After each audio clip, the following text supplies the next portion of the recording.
আসলে আওয়ামী লীগের সাধারণ সম্পাদক উনি যে বক্তব্য রেখেছেন, উনি তো মাটির মধ্যে নেই, আকাশে উঠতেছেন, বাতাসের মধ্যে উঠতেছেন।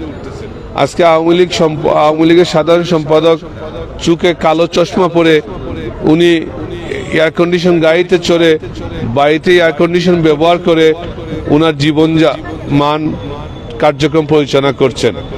আসলে আজকে দেশে দুর্ভিক্ষ চলছে, আজকে দেশের মানুষ অনেক কষ্টে দিন অতিক্রম করছে। দেশের মানুষ নিত্য প্রয়োজনীয় দ্রব্যমূল্য এত বৃদ্ধি পেয়েছে যে মানুষের ক্রয় ক্ষমতার বাইরে চলে গিয়েছে। আওয়ামী লীগের মহাসচিব ওবায়দুল কাদের সাহেব এইসব চোখে দেখছেন না। উনি তো রাত্রে ঘুমান, সকালে উঠে ঘুম থেকে উঠেই বিএনপির বিরুদ্ধে কা বলে উনার দিনের কার্যক্রম শুরু করেন। আজকে বিএনপির বিরুদ্ধে প্রতিনিয়ত ষড়যন্ত্র করছেন। বিএনপি এদেশের বাংলাদেশের মানুষ মাটিও মানুষের দল। এই জাতীয়তাবাদী দল বিএনপির বিরুদ্ধে অনেক অত্যাচার হচ্ছে, নির্যাতন হচ্ছে। আজকে দেশের মানুষের বিরুদ্ধে অত্যাচার হচ্ছে। দেশে আজকে গণতন্ত্র নেই, মানুষের বাক স্বাধীনতা নেই। আজকে সারা দেশের মানুষ একটি কারাগারে পরিণত হয়েছে। এই অবস্থায় মনে করি ওবায়দুল কাদের সাহেব যে বক্তব্য, এটা হাস্যকর, অত্যন্ত নিন্দনীয়। আজকে মানুষ খেতে পারছে না, আজকে মানুষ অনেক অনাহারে দিন কাটাচ্ছে। আজকে তেলের মূল্য বৃদ্ধি পেয়েছে, আজকে বিদ্যুতের মূল্য বৃদ্ধি পেয়েছে, চাল ডালের মূল্য বৃদ্ধি হয়ে পেয়েছে। সর্বোপরি বলতে গেলে মানুষ অনেক কষ্টে দিন অতিক্রম করছে। আজকে মানুষ এই সরকারের বিদায় চাচ্ছে, এই সরকারকে ক্ষমতায় আর দেখতে চায় না। সারা বাংলাদেশের মানুষ আজকে সংগঠিত হচ্ছে। আজকে এই দেশে রাজনীতি নেই, আজকে প্রশাসন আমলারা, আজকে সিভিল প্রশাসন, পুলিশ প্রশাসন দেশ পরিচালনা করছে, রাজনীতিবিদরা দেশ চালাচ্ছেন না। তাই আজকে ওরা বুঝতে পারছেন না দেশের অবস্থা। তাই সার্বিক অবস্থা বলতে গেলে দেশের মানুষ খুব কষ্টের মধ্যে আছে। আমরা চাই এই দেশের মানুষের মুক্তি, আমরা চাই দেশের মানুষের শান্তি। রাতমহল কাউন্সিল নিয়ে কি স্বপ্ন দেখছেন বা কি চিন্তাধারা? আপনাদেরকে ধন্যবাদ। আগামীকালকে আমাদের সিলেটে মহানগর বিএনপির কাউন্সিল অনুষ্ঠিত হবে। অত্যন্ত কাঙ্ক্ষিত সেই কাউন্সিল সকাল 9টা 45 অনুষ্ঠিত হবে।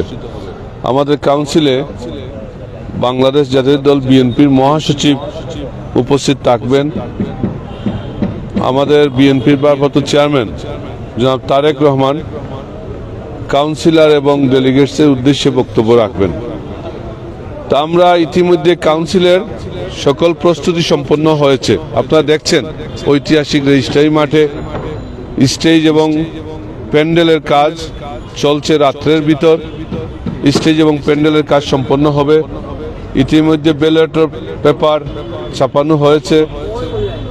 আগামীকালকের কাউন্সিল গণতান্ত্রিক প্রক্রিয়ায় সিলেট মহানগর বিএনপির সভাপতি, সাধারণ সম্পাদক এবং সাংগঠনিক সম্পাদক নির্বাচিত হবেন।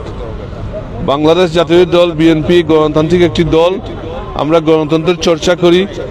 জাতীয় দলের নেতৃত্ব নির্বাচনে গণতন্ত্রের চর্চা হবে। তো সেটা অত্যন্ত আনন্দের, যেখানে সারা বাংলাদেশে আজকে গণতন্ত্র নেই, আজকে মানুষের বাক স্বাধীনতা নেই, আজকে সারা বাংলাদেশে লুটপাট দুর্নীতি চলছে। লুটপাট দুর্নীতিতে এই সরকার মহা উৎসব পালন করছে। আগামীকালকে আমাদের সম্মেলনের মাধ্যমে যে নেতৃত্ব বের হয়ে আসবে, আমরা আশা করছি সেই নেতৃত্ব আগামী দিনে বাংলাদেশের মানুষের অধিকার ফিরিয়ে আনার লক্ষ্যে, বাংলাদেশের গণতন্ত্র পুনঃপ্রতিষ্ঠিত করার লক্ষ্যে, আমাদের বাংলাদেশের মানুষের ভোটের অধিকার আদায়ের লক্ষ্যে, দেশনেত্রী বেগম খালেদা জিয়ার মুক্তির আন্দোলন ত্বরান্বিত করার লক্ষ্যে এবং সর্বোপরি ওই অবৈধ প্রধানমন্ত্রী, নিশিরাতের প্রধানমন্ত্রী শেখ হাসিনাকে ক্ষমতা থেকে সরানোর লক্ষ্যে এই যে নেতৃত্ব আসবে, সেই নেতৃত্বের মাধ্যমে সিলেটে আন্দোলন সংগ্রাম সংগঠিত হবে।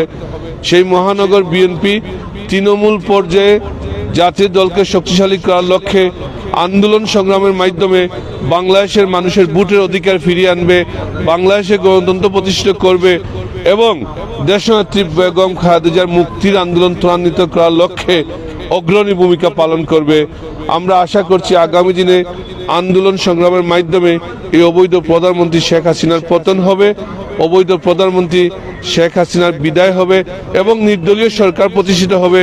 যে সরকার প্রতিষ্ঠিত হলে একটি নিরপেক্ষ নির্বাচন হবে, মানুষের ভোটের অধিকার ফিরে পাবে, বাংলাদেশের গণতন্ত্র প্রতিষ্ঠা হবে, মানুষের অধিকার ফিরিয়ে পাবে, সেই লক্ষ্যেই আমরা কাজ করছি। তো যাই হোক, আমরা আশা করি আগামীকালকে সুন্দর এবং সুষ্ঠুভাবে আমাদের সম্মেলন সম্পন্ন হবে ইনশাআল্লাহ।